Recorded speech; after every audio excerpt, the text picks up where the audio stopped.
Hello guys, আমি প্রিয়াঙ্কা। আপনারা সবাই কেমন আছেন? আমিও বেশ ভালোই আছি।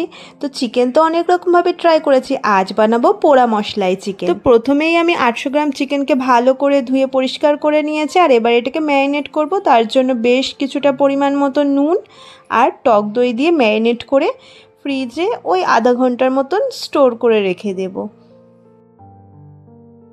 আর এই দিকে যেই মশলাগুলো আমি পোড়াবো সেগুলোকে একটা স্টিকের মধ্যে এইরকমভাবে ভরে নিয়েছি। এবার আগুনে এগুলোকে ভালো করে পুড়িয়ে নেব।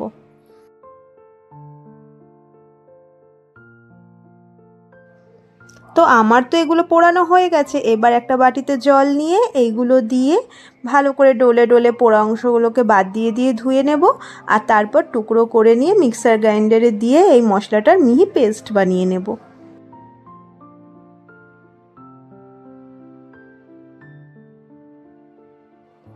আর এর থেকে 4 টুকরোর মতো পেঁয়াজ আমি রেখে দিচ্ছি, এটা পরে ব্যবহার করব।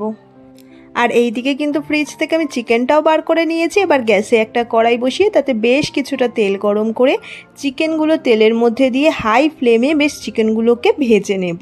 অবশ্যই হাই ফ্লেমে ভাজবো, কারণ চিকেনটা যেহেতু ম্যারিনেট করা ছিল তাই চিকেনের থেকে অনেকটা পরিমাণে জল বেরোবে। তাই হাই ফ্লেমে ভাজলে পুরো জলটা শুকিয়ে যাবে।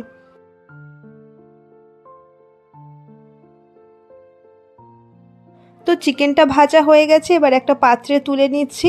ওই মিনিমাম 7 থেকে 8 মিনিট চিকেনটা ভাজতে আমার সময় লেগেছে।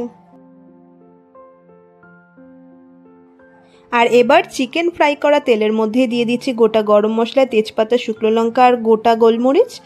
আর একটু নেড়ে চেড়ে তার মধ্যে বেটে রাখা মশলা, বাটি ধোয়া জল আর একটু পরিমাণ নুন, যেহেতু আমি ম্যারিনেটে নুন দিয়ে রেখেছি, আর ভাজা জিরে ধনের গুঁড়ো 1 চামচ মতো, আর সামান্য একটু চিনি দিয়ে মশলাটাকে বেশ ভালো করে কষিয়ে নেব।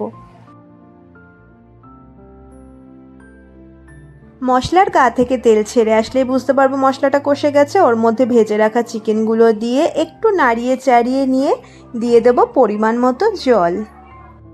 যেহেতু চিকেনটা আগে থেকেই ফ্রাই করা ছিল আর মশলাটাও কষানো ছিল, তাই আর চিকেনটা দিয়ে মশলার সাথে খুব একটা কষালাম না।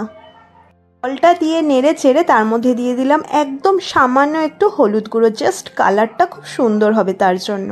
আর যে পুড়িয়ে রেখেছিলাম পেঁয়াজগুলো তারই কয়েকটা টুকরো আর কাঁচা লঙ্কা দিয়ে ভালো করে নেড়ে চেড়ে নিয়ে লো টু মিডিয়াম ফ্লেমে এবার ঢাকা দিয়ে রেখে দিচ্ছি ওই মিনিমাম 6 থেকে 7 মিনিটের জন্য। 6-7 মিনিট পর ঢাকা খুলে একটু নাড়িয়ে চাড়িয়ে নিয়ে হাই ফ্লেমে ঢাকা ছাড়া আরও 5 মিনিট ফুটিয়ে নেব।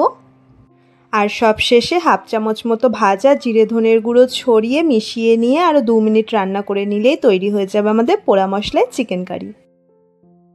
তো সত্যি বলতে এটা কিন্তু খেতে অনেক সুস্বাদু হয়েছিল, আর এটা রুটি, পরোটা, নানের সাথে খেতে বেশি ভালো লাগে। আর যেহেতু এর মধ্যে মশলার পরিমাণটাও কম রয়েছে, তাই এটা কিন্তু সুস্বাদুর সাথে সাথে অনেকটা হেলদি। তাই বাড়িতে কোনো গেস্ট আসলে অনায়াসেই কিন্তু এটা রুটি, পরোটা, নানের সাথে সার্ভ করা যেতে পারে। আজকের মতো এইটুকুই, আবারও আসছি অন্য একটা ভিডিও নিয়ে। টাটা।